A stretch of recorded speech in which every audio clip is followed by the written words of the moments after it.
Hey, what's up? So it's a beautiful summer day today, so we're gonna be smoking some tri-tip. I really like tri-tip because it's almost like a steak. Today we're gonna be reverse searing it, which means we're gonna probably smoke it for about 2.5 hours. Then we're gonna set our grill really high and then sear it off. So yeah, it's gonna be pretty cool, pretty fun, pretty easy. Let's get started.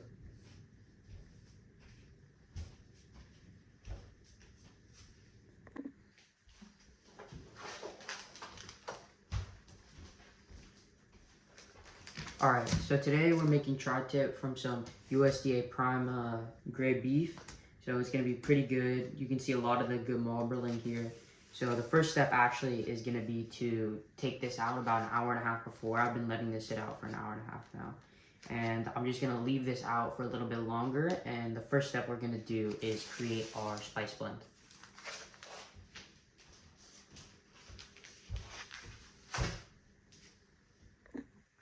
Alright, so the first step in seasoning is going to be to do our kind of wet ingredients and kind of our binder almost. So the binder we're using today is olive oil, and then with that olive oil I like to infuse a little bit of Worcestershire sauce, some Tabasco, and then here I have some smoked paprika. This is Spanish smoked paprika. So this actually needs to be infused in the olive oil, which is why it's in here. But if you just had standard paprika, you could put it in with the other dry ingredients that we're gonna do on our dry rub.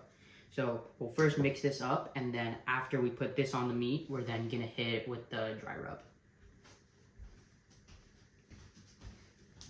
Then we're just gonna mix this up, and you're gonna see it's gonna turn this beautiful red kind of color. So yeah, that'll be our wet kind of wet brine or our binder for this.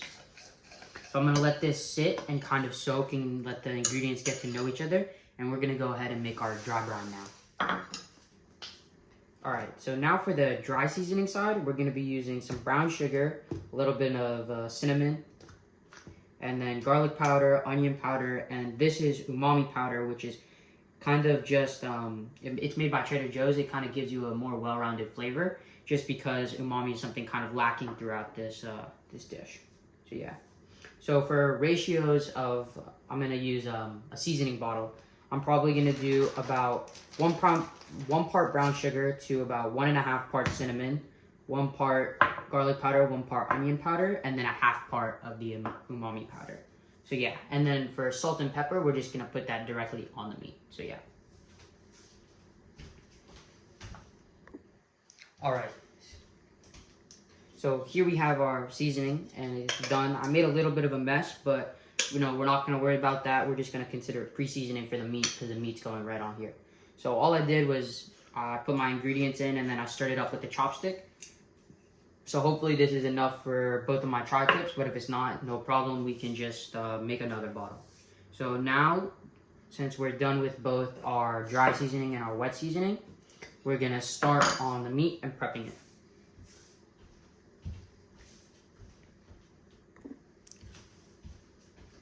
All right, so here we have our tri-tip. This is USDA Prime tri-tip. I got it from Costco. USDA Prime is gonna give you the best marbling, which you can kind of see here. And it's gonna give you kind of the best flavor and the best tenderness for what you get. It is a little bit more expensive, but I think it's very much so well worth it. So the first thing I'm gonna do is take it out of the packaging and then pat it dry.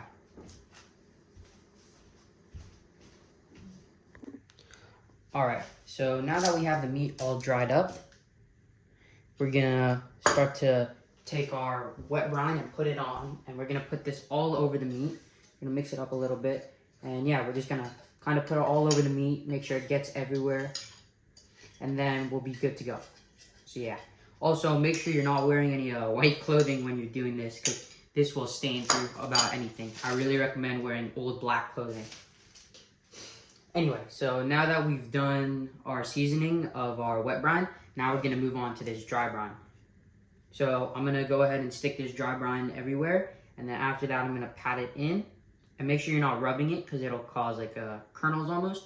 So make sure you're just, you know, dumping it on and rubbing it in, or sorry, patting it in. And then after that, we're just gonna move on to our salt and pepper. And then after that, we're basically done and we'll go out to the smoker. All right, so here's the meat completely seasoned and finished. You can already tell it looks really good. So I'm gonna load it up onto a tray, and then we'll go outside and start to smoke, and I'll turn on the smoker. Yeah.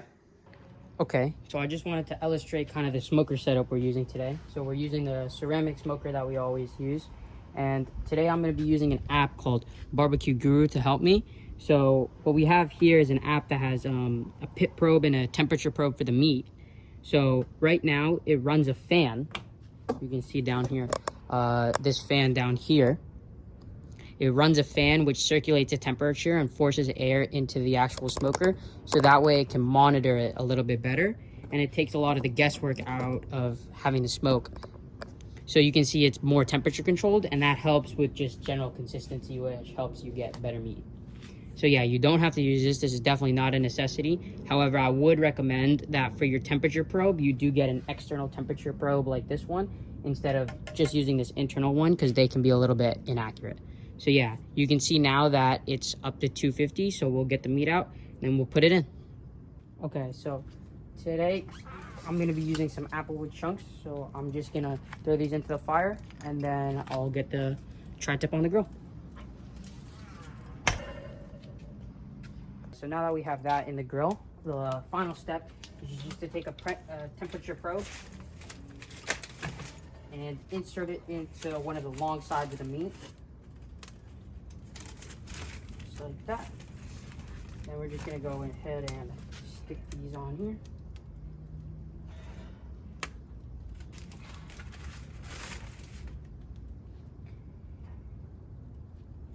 And then close it on up. So yeah, you can see the temperature dropped a little bit, but it'll continue to rise once everything gets nice and harmonious. We're just gonna leave these in here for probably about 2 hours. What we're really looking for is the meat and the internal temperature probe of the meat to hit 132, or around that 130, 135 range, because that's when our meat is gonna be medium rare, and that's when it's gonna be the best to sear. Yeah. All right, and that's about it. You can see that I've now let it rest, and I've plated it up. I paired it with some grilled corn that I used on the same grill, and then I made a little caprese salad to go along with it. Hope you enjoyed. Thank you for watching. I hope you try this recipe out.